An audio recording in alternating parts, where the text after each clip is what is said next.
Now, a Target 12 investigators exclusive, the future of football. In recent years, concussion concerns have led to new rules aimed at protecting players, everyone from the pros down to the peewees. But for some parents, tackle football might still not be safe enough. That's one reason behind local changes in the youth football landscape. Target 12 investigator Walt Buteau joins us now with the new details he's uncovered.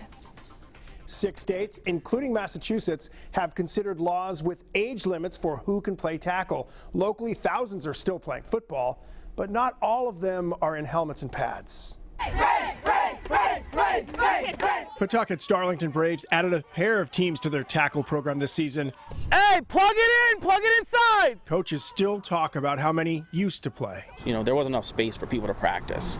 That's how much kids were playing youth-wise. You see us not as many as you used to, like when you're younger. In Barrington, for like 3 years, we saw it happening. It's slowly declining. And last year, we only had 25 kids sign up from all ages. For tackle.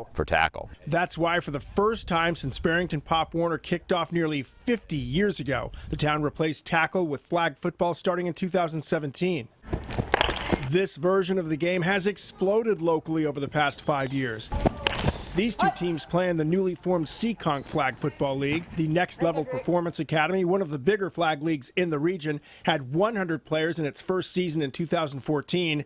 Now there are 11 times as many, 1,100 players from 5 Rhode Island communities. Raphael Dowdy is the founder and tells us he believes flag football will end up feeding tackle programs, not replacing them. So there's a lot of different feeder programs to help keep the game going and keep it alive. So now you have 50-50 kids who are like, oh, I want to try tackle now, or I just love flag football. Target 12 reached out to 45 youth tackle football organizations across the area, with only a few answering our requests for participation numbers. The Rhode Island Southeastern Massachusetts Conference, with players from 13 communities, is the largest one to respond, telling us there were 1,300 athletes on 53 teams in 2015. The total dipped by just under 44% by 2017, the first season without Barrington. Since then, the graph did push upwards by about 31%, with 961 players and 40 teams last season. But in this one sample, tackle football participation is down sharply from 5 autumns ago. It's a short 5 to 8 yard pass. Coaches tell us fear of injury is the main factor for shrinking participation, but they say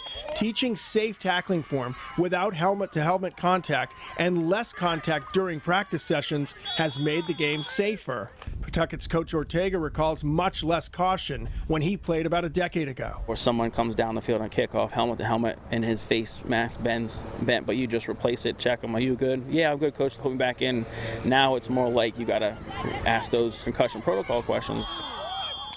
In Massachusetts, what is known as the no-hits law, which would create age limits for tackle football, is currently before the Committee on Public Health. Online right now, we have additional elements, including local high school sports trends from the past 30 years. With the Target 12 investigators, Walt Buteau, Eyewitness News.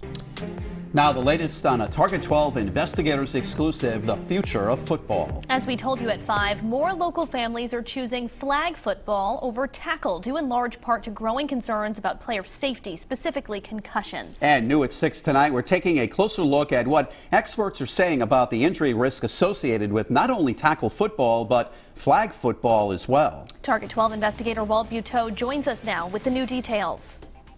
Local stats show high school sports participation is at an all-time high, but from Pop Warner on up, there's no doubt fewer athletes are choosing tackle football. Oh, watch out, he's gonna run into you. In flag pulling drills, there's virtually no contact in a game where blocking isn't even allowed.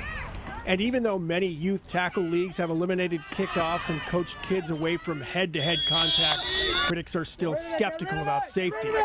During a Beacon Hill hearing on a Massachusetts bill that would fine leagues for allowing anyone younger than 8th grade from playing tackle, a doctor from Boston University's CTE Center put it this way. You start at age 5, you might have 10 times the risk of developing CTE than someone who starts at age 14. But we also found this 2017 study that concluded youth flag football has a higher injury rate than tackle football. The study did say players return to the field more slowly from tackle football injuries, indicating they were often more severe.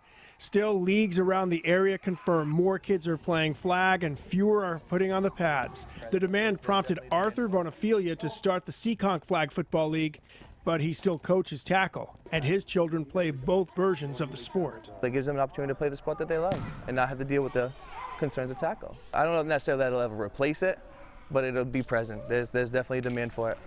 In Barrington, a nearly 50-year Pop Warner tackle football tradition ended 3 seasons ago.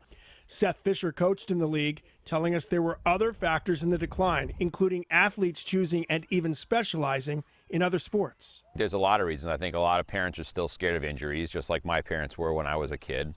I think that there are more opportunities for kids to play, and there are more programs now for kids to play in. Massachusetts is one of 6 states considering laws that would place an age restriction on playing tackle football. Rhode Island is not one of those states. The Bay State law is sponsored by a Westport lawmaker and is currently in committee. With the Target 12 investigators, Walt Buteau, Eyewitness News.